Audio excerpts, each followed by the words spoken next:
فتح مکہ کا دن ہے۔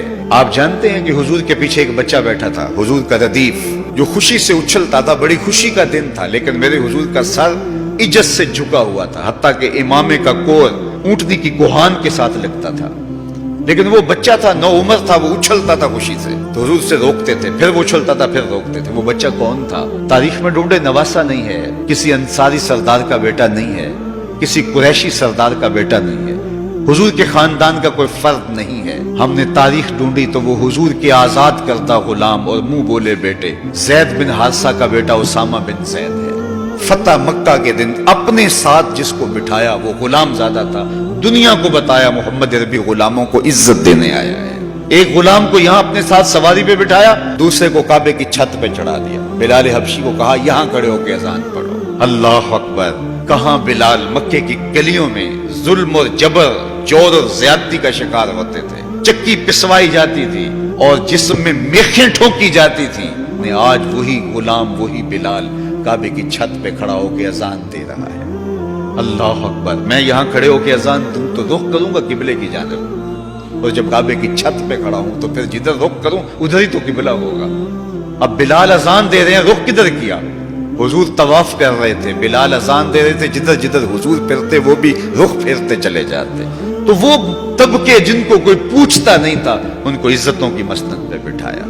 غلاموں کو تو بیڑیوں میں جکڑ کے لایا جاتا تھا۔ انسان کے اوپر حاکم بنا ہوا تھا اور انسان کی تذلیل ہوتی تھی، اور میرے حضور کعبے سے مخاطب ہو کے کہتے ہیں کہ تیری بڑی عزت ہے، لیکن فرمایا کہ مسلمان کی عزت، آبرو اور اس کا خون تیرے سے زیادہ قیمتی ہے۔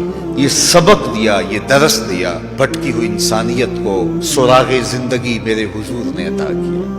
تو اس لیے آج میں اور آپ اللہ کے حضور لاکھ لاکھ شکر ادا کرتے ہیں کہ ہمیں اس نبی کا غلام ہونے کا شرف اور اعزاز نصیب ہوا۔ ان کا طرز زندگی روح میں جذب کر لیجئے، ان کے بتائے ہوئے طریقوں کو اپنی زندگی میں اتار لیجئے۔ تو ہم اگر اپنی پہچان حضور کے نام سے کرواتے اور ہماری ساری پہچان ہے ہی ان کے نام سے، تو پھر ہمارا عمل بھی اس کی گواہی دے، ہمارا رویہ بھی اس کی گواہی دے، ہمارا طرز زندگی بھی اس کی گواہی دے۔ آج بھی اگر اسلام کا دامن پکڑو، وَأَنْتُمُ الْأَعْلَوْنَ إِن كُنتُم مُؤْمِنِينَ، میرے رب نے وعدہ دی ہے، کافر لگتے کیا ہیں؟ تم مومن بن کے دکھاؤ، عزتوں کا تاج تمہارے سر پہ رکھو۔ لیکن تم تن آسان ہو، تم خواہشات کے بندے بن گئے ہو، آرزوؤں کے غلام بن گئے ہو، اور نعمتیں وہ مانگتے ہو جو بدر اور احد کے صحابہ کو عطا کی گئی۔ کہاں کیسے تمہیں وہ نعمتیں ملیں گی؟ پہلے اپنے آپ کو ثابت تو کرو کہ ہم ان کے اہل ہیں، اور جب اپنی اہلیت ثابت کرو گے تو رحمت کی برکھا برسے گی۔ وہ ایک بڑا معروف جملہ ہے کہ لوگ زندگی یزید کی جینا چاہتے ہیں اور موت حسین کی مانگتے۔ صاحب ایسا نہیں ہوتا۔